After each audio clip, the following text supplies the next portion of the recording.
This is one of those movies where the trailer's playing in your theater over and over again, and you're just thinking to yourself, God, I can't wait to just see this movie so they can stop playing this thing. It's funny that that's the relationship going in, because it really has nothing to do with the quality of the movie, but you end up with this fully formed relationship with the story before you even check it out. There's been a load of trailers that I expected to be bad, which ended up good, and many trailers good that ended up the opposite. I actually hated the trailer for Portrait of a Lady on Fire, and that's one of the best films of the 2010s. This movie had a similar scenario where the marketing wasn't able to quite capture what makes this movie favorable. The Ballad of Wallis Island is the story of a rich man who pays an exuberant sum to see his favorite music duo back together. The only problem is they've been broken apart for the last 9 years. Chaos ensues on an island filled with charming storekeepers, tennis rackets, and peanut butter in a cup. Will they be able to salvage their relationship for the sake of the money? Or will it be for the sake of themselves? When you look at the synopsis of the film, it can be easy for you to see where it's going. There's a rhythm to these kind of feel-good stories which can fall in a predictable manner. I'm not going to get up here and say that it completely subverts these notions, but it does have enough twists and turns to conjure up a satisfying conclusion that is authentic to the characters' journeys. Moments where you wonder if they'll take the easy way out, they luckily take the second easiest way instead, which is still easy, but given the kind of sappy tone and the execution of the story, I'm willing to give it a pass. Sometimes you feel as if characters just make decisions so that others can get in a room together, and it feels a little contrived. But what makes this movie work and what allows you to forget about everything else is the performances, specifically the performance of Tim Key. I'd never heard of this guy before the release of this film, but he gave a performance as if he'd been here for decades. Comedically, every time this guy opened his mouth, I was rolling. I mean, the way he just keeps at it, the way he pokes, the way he uses overt expressions, he really feels like a child in some ways. In others, he's really creepy actually, and that confusion gives me a sense of deeper interest in his character and brings life to something that could have ended up two-dimensional. Seriously, there's so many ways that this guy could have come off as so bad, but Key's able to toe this line brilliantly in a way that has you not just acknowledging him, but supporting him as well. Not only is his character the most interesting in the film, he's the heart of it, and along with his detriments, it gives the movie a shaky morality which makes the plotline more alluring. Because in a way, it almost seems like the movie didn't know how creepy he was. The score was characteristically sappy, playing on all the typical chords which come from a film where you know there's a happy ending. The dialogue is approached as if this scenario is unexpected but cute. The only problem is there's a complete other way to take this scheme, one that's much more eerie than the film lets on.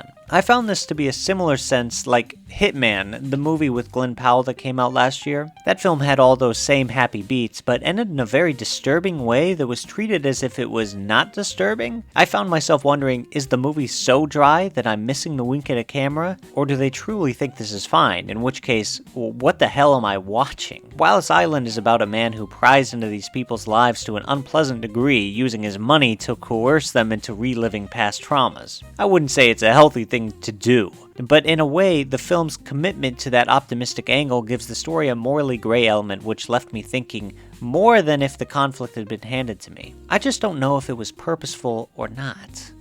I just don't know.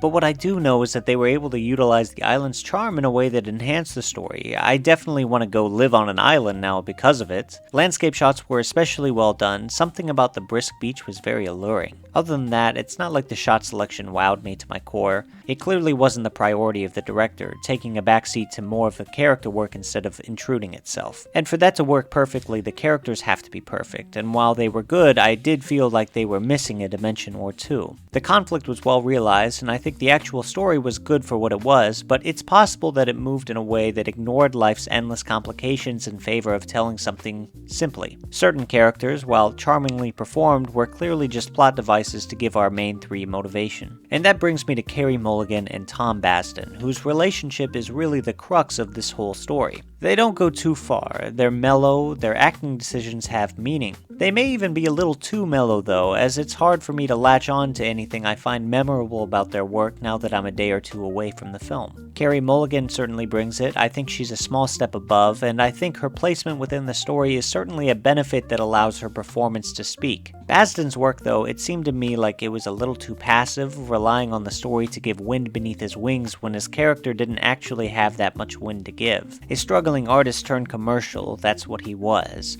The way in which he comes to his conclusions is well put, but the conclusions themselves are unmemorable. So in another way, he performs decently well with a character that doesn't give him much to work with. And I want to reiterate that the worst this movie can be is pretty good. There's really nothing that comes close to bad here. But again, what elevates it to what it is Tom Key's role in the story. Not only is the performance one of the best I've seen all year, if not the best, his character is what gives a story like this variety, and he brings an element that keeps you entertained. Going back to Baston, I think his chemistry works very well with Key in that he has to play the straight man in all of this weird. They work off each other well, and I think it's really that friendship that keeps the film going. There's also Sian Clifford from Fleabag in this movie, and while her role is really small, I just feel the need to shout out Fleabag every time I see an actress from it. It's one of the best shows of all time. If you haven't already, do yourself a favor and watch it. I think it's by far the best sitcom ever made. But that's everything I've got to say about this one. It was a lovable but sappy film with a character that I know will stick with me.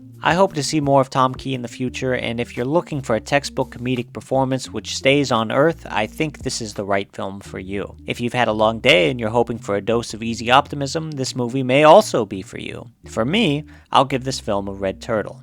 It was a pleasant viewing experience. Before I go, I just want to say a quick thank you for watching this video. It means a lot, especially for a small channel, for you to like and subscribe or to comment. Whether you liked the video or didn't, I just feel happy that you decided to watch as much of it as you did, and if you want more videos like this, there's a whole library of film reviews that you may want to check out. So if you like this movie, if you didn't like this movie, let me know what you think. I know many members of my audience are far smarter than I am, so I'm always looking for more interesting ways to analyze media. In the meantime, I will see you in the next video, and I wish you the best on your demons today.